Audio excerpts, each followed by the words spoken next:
I took a trip on a train and I thought about you.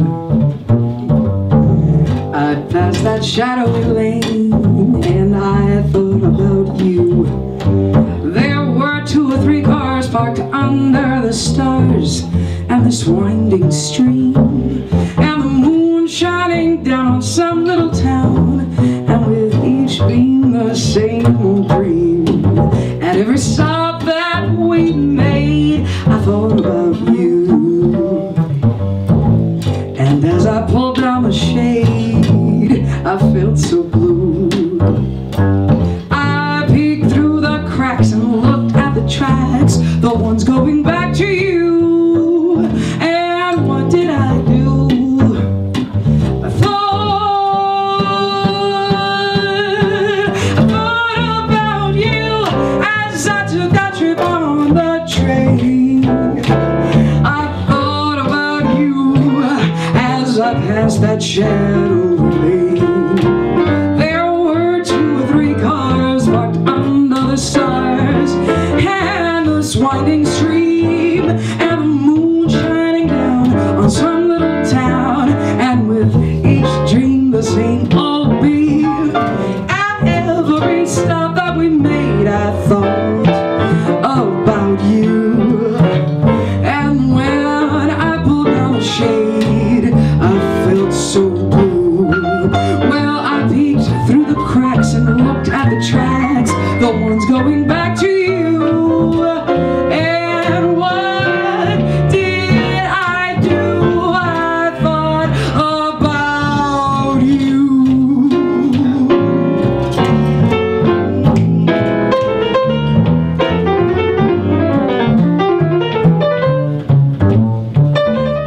Marianne, congratulations on this second record, Spark. This time, instead of having other people contribute to your first record, you decided to do all of this by yourself. Well, I mean, that's a way to put it. Yeah, I just decided to have a band and try to work just within ourselves, which is a very, hard thing to do on its own. The first record was really an effort for me to show what I was doing in New York at the time, which was mainly small group. And by the time we got to do Spark, I was already only working with a band, so it worked out perfectly. Now, this record, you are in a trio setting, and also this record, you are incorporating some of your own music as well as standards. Yeah, that was an interesting and not exactly planned idea. I was supposed to have other people contribute original compositions, and through some wonderful twist of fate, of timing, and just a lot of other factors, it didn't end up that way. So I was sort of pushed into putting my own music out there, which now has become like a real huge blessing that I was pushed to do that. So it was interesting. We'll see if that happens again. I'm not sure. you know, you being the vocalist now, you are leading your own band, and you've got Xavier Davis, and you've got Matthew, and you've got Greg Hutchinson on drums. How is being the band leader as well as producer and diva, all of the, I mean, because this is very, very, very unique how you're doing this now. Is it? Oh, yeah, because wow. you're taking the bull by the horns. Yeah, I guess. You know, I'm not very good at waiting for someone else to come and give me an opportunity. I'm much better at deciding what I want and then just going for it and figuring out how to do it. You know, I've been doing it that way for so long that it doesn't seem exactly new or different for me. Maybe, you know, my experience hasn't been that I've been part of a band where there's a musical director and there's all these other people sort of telling me what to do. It's, for the most part, always been me deciding. So this was a lot more. I mean, I didn't really want to produce this record. That, again, was part of this huge learning curve, and a lot of things sort of didn't happen, and thank goodness they didn't happen because they pushed me into a corner where I had to produce, and it was the biggest blessing because I learned so much and I had so many people around me who were unbelievably supportive of it, even though I was like, no, I don't want to do it. They were like, you can do it, you can do it, you need to do it. And I did, and I learned so much from it. And working with those three, I mean, Xavier, Matt, and Greg, they're just absolute pros in every type, every, you know, form of that word, whether it's just, you know, as musicians, as people who have had so much experience in the studio, as composers, as writers, as sidemen, and then they're generous and lovely human beings. So I was surrounded by people who just helped me in the process and supported me and allowed me to do the best that I could do, which was amazing. Now, Prisoner of Love was your debut record, and you had the assistance of Mr. Jeremy Pelt, and you had some heavyweight stalwarts on that record. This record, what's the concept of Spark versus your first album coming out the gate? Well, you know, honestly, neither of them had a concept per se. I don't really do well with that idea of, like, you need to have a overarching concept.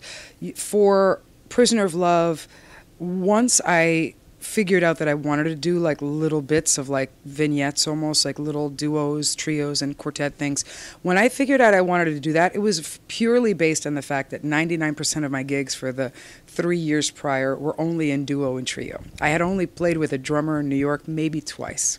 So I didn't really feel comfortable doing a whole, you know, quartet record. Having the people who, all the wonderful musicians on that record just came because at one point I finally was like, I'm just going to jump in and ask people, would you do it? And they said yes. And then I was like, oh my goodness, well, let me ask this other person. And we had all become friends in the community and in the scene, whether at gigs or just through school. So I just asked the people that I looked up to, and they said yes. And I was just like amazed. And we slowly recorded the whole thing.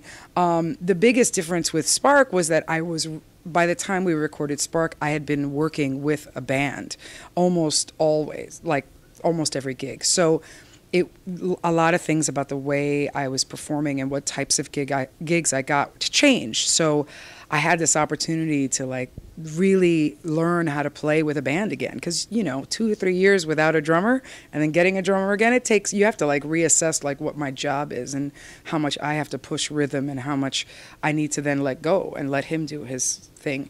So the only sort of concept for Spark was energy. I wanted it to sound like a band, and I wanted it to have tons of energy. And that was it. Everything else was just, you know, I mean, songs I liked. They didn't have exactly a particular theme or, you know, a composer connection. I just wanted to do tunes I really loved, that we sounded great with the band, that I felt like I thoroughly enjoy investing myself in singing it. So that was about it. But, you know, the first record was just such a blessing. And I was coming out of a very bad sort of emotional state. So it turned out in hindsight that except for the first song on the first record, all of them are sort of melancholic points of view of a single person, which I didn't even really see that theme until after it was all recorded and actually sequenced. It was in the sequencing process that I was like, oh God, this is a single woman's record. This is all about, you know, love falling apart in a lot of different ways. So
You dive into some very unique standards. I mean, some of these are really like songs that we really have not heard. You go into Oscar Brown and you do Reuben Blades. What is it about a song that you choose that you just say, I got to put my own twist and appeal to this song or this record? You know, for me, I like a really great melody. I need words that I can really relate to. There's a few small pet peeves that I have where if a song sort of falls into those things, I just can't sing it. Names of states and cities. It's very hard for me to sing a song and then say, you know, Arkansas in the middle of it. Or going into another language when suddenly you say, you know, guacamole. That's a terrible example. But, you know, I try to steer away from that. For some, it just doesn't work with me. But these songs all, the moment I learned them, I knew I had to keep singing them. And they didn't get old quickly for me. They were songs that every time I sang it, it got deeper and just continued to pull me in. And I was always wanting to explore it again. I learn a lot of tunes. I try to dig as deep as possible in the sort of general book of jazz repertoire. So as much as I can find tunes that I think fit me, that express, not only express something that I agree with, but also let me express my story, somehow fit inside of me and what my life experience has been. That's what I try to, you know, find. And I've been very lucky. I mean, I've been very lucky to find a lot of great tunes. But, you know, I think that's part of this. What we do is I need to find music to showcase who I am and express myself. That's part of my responsibility as a singer in this music. So I'm going to keep trying to find as much music that fits as possible. You know, I've seen you perform in New York City for the last 4 or 5 years. And I'm thinking this chick can really put a whole new spin on an ABBA record if she really wanted to. I mean, it would come out funky. Well, yeah, that may be true. I don't know if we're ever going to realize that. But I think the reason why I sing jazz is so that I can take this pieces of music and sort of shape them to me and allow myself to to be me inside of it, rather than having to press myself into that shape and not feel comfortable in my own skin with it. So I think anything that I take on, I try to make as much into a Marianne piece as anything. I don't know if I'll be delving into ABBA, but I still haven't quite become comfortable with the idea of taking pop tunes too much. That's not something that yet has hit me as hard, but you never know. You really don't. Love walked right in and drove the shadows away. Love walked right in and brought my sunniest day. One magic moment and my heart seemed to know that you said hello. Though not a word was spoken with your kiss, I had found I'd lost the gloom of the past. Just one kiss, I found I got my future at last. One kiss, I found a world so completely new. When love walked in with you, love walked right in and drove the shadows away. My love walked in and it brought my sunniest day. One magic moment and my heart seemed to know that you said hello. Though not a word was spoken, just with your kiss I found the gloom of the past was gone. With your kiss I found my future at last. With one kiss I found a world completely new. When love walked in with you.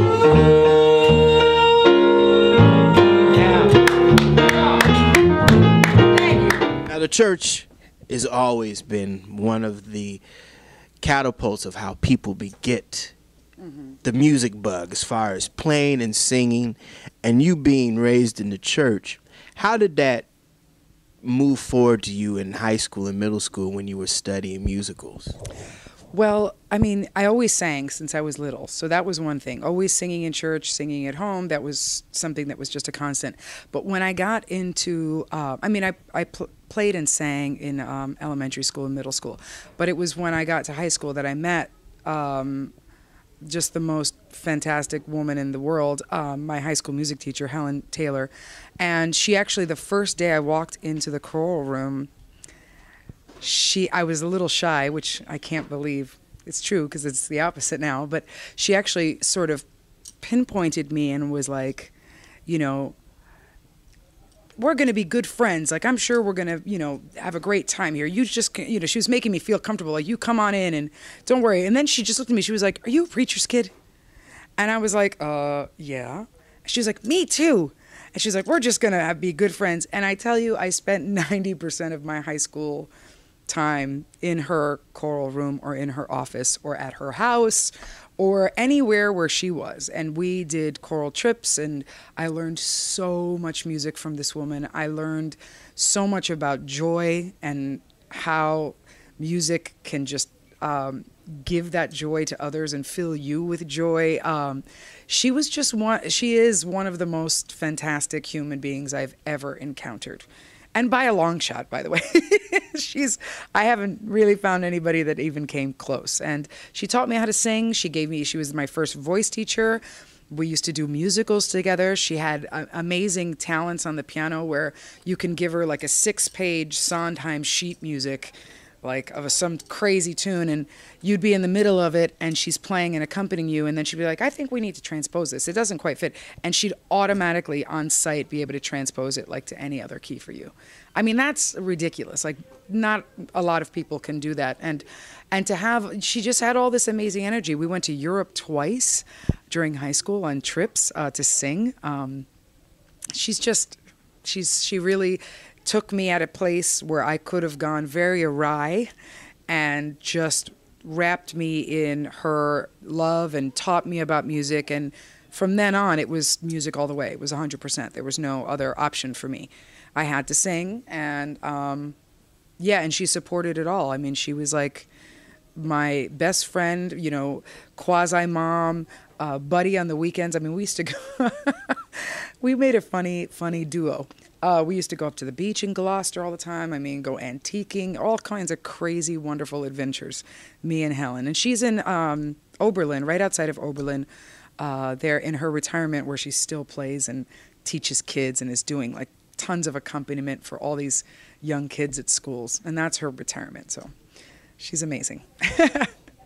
You know, the journey is very interesting about every artist that I've interviewed, and one of the things I really find very interesting about you is that you started out, I think, was it the New England Conservatory? Oh, no, Boston Conservatory. Boston Conservatory. And then you stopped school for a while, and then you came back, and you kind of went to Berkeley, and you kind of pulled you back into your passion and what you wanted to do. Yeah, no, I went to, right after high school, I went to the Boston Conservatory for a year as a musical theater major, which was, you know, the school's great. It just, in the middle of that year is when I first really, as an adult, I guess, heard jazz and really was intrigued by it. That's the first time I ever really, you know, knowingly heard Ella. And was like, oh my God, I have to figure out what she's doing. That is, the sound coming out of her mouth is amazing. So yeah, I was only able to stay at that school for a year. And if you want the story of that whole thing, we have to get drinks at the bar. But yeah, then I took some time off, and then I ended up going to Berkeley, and really going to Berkeley as you know, on a wing and a prayer. Like I didn't even consider myself a singer. I knew I was going to sing there, and that's the instrument I had to check on the box. I'm a singer, I guess. But at that time, I didn't really think like, I am a singer, that's what I do. I didn't have that level of confidence in this. And then, you know, Berkeley was amazing. I mean, it was crazy, it was wild, it was very, very hard to not quit. But I ended up getting, you know, a full music ed degree and a full performance degree from there, which has been amazing, you know.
Ooh.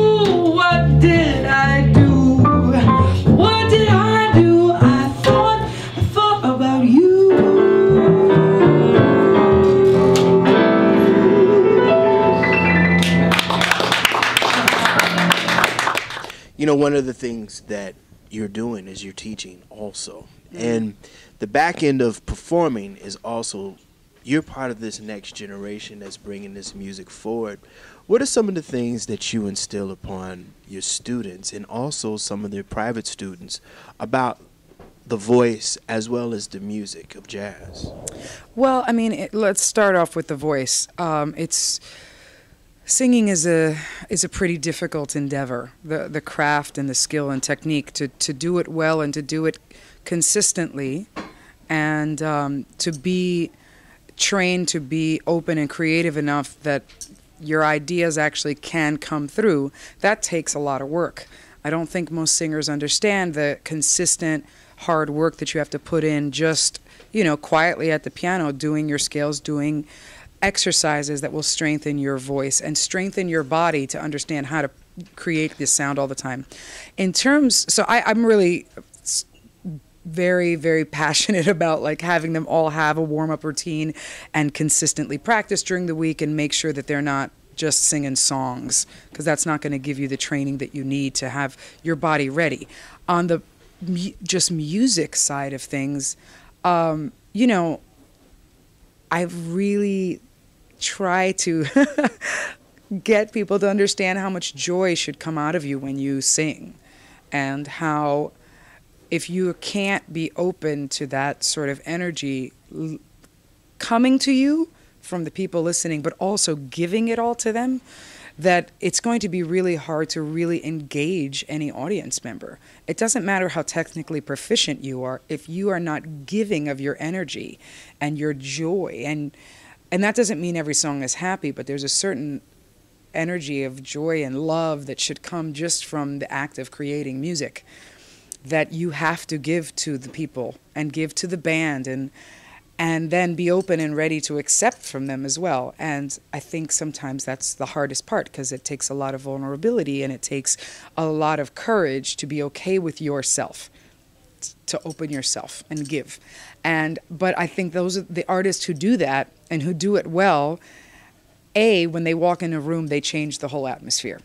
It's like magic. Like they walk in and everyone's like, not just because they might be a star, but because of their energy and how much they give. But also, you know, people want to sit in an audience and they want to get to know who you are. They don't want to see you manufacture something that you think is cool and hip. They want to get to know you. And if you can't open yourself and give, they're going to leave, oh, that was good. But they're not going to be hit like deep inside of themselves. So they remember and are like, I have to go back. I have to see that again. And that's the huge difference, you know. And not everybody who has that has all the technical ability. And not all the people who have all the technical ability have the ability to open up and be vulnerable and share energy with people. So I try to like push both of those things in my students. And it also makes for just a really good time. You know, I mean, singing to me is like the greatest possible thing I could ever do any day, any time. So, and that's why I can, you know, this job is so hard. This job is so hard. If you don't really find joy in it, I can't imagine how you're going to survive. Because the whole way this business is set up is to almost to just keep, you know, getting you right when you think you're standing, it's going to pull the rug out from under you. So you really have to be very clear with the love of this music. Otherwise, it's going to be torture, like trying to be successful. And I just mean that in the way of like, make a little bit of a living. I don't mean stardom, because that's a whole nother bag. But, you know, I think right now, you know, I work at City College, and the students there, I think, are starting to understand my vibe a little bit. We're at close to coming towards the end of my first year there. And they're starting to understand my sort of energy with it, which I'm glad. You know, I think it's different than a lot of other people's. You know, I do my workshop series, and I know my students there, at this point, we're coming, in May, it'll be 2 years of me doing these workshops in New York. Now, I think that's exactly why they're coming, to get that energy from me and to get that perspective, which I think is different than what a lot of other teachers are doing. And that's been really successful. And I mean, we have such a wonderfully happy but very productive time in workshop. You know, I don't mince words. I don't beat around the bush or just clap for you every time you sing. Like I want us to get to real work, but I also want us to feel comfortable and feel open and be smiling, even if it all fell apart, even if your tune stunk that day. You know, just the act of working on it is a positive thing. So let's just keep working on it, and let's be real about it, and not, you know, just coddle each other and then take your money, which, you know, happens. But the teaching is amazing. It's absolutely amazing. I'm glad right now of the balance that it is, because I'm performing more than teaching, so I enjoy that balance. But it always gives me a lot of energy back for nights like this.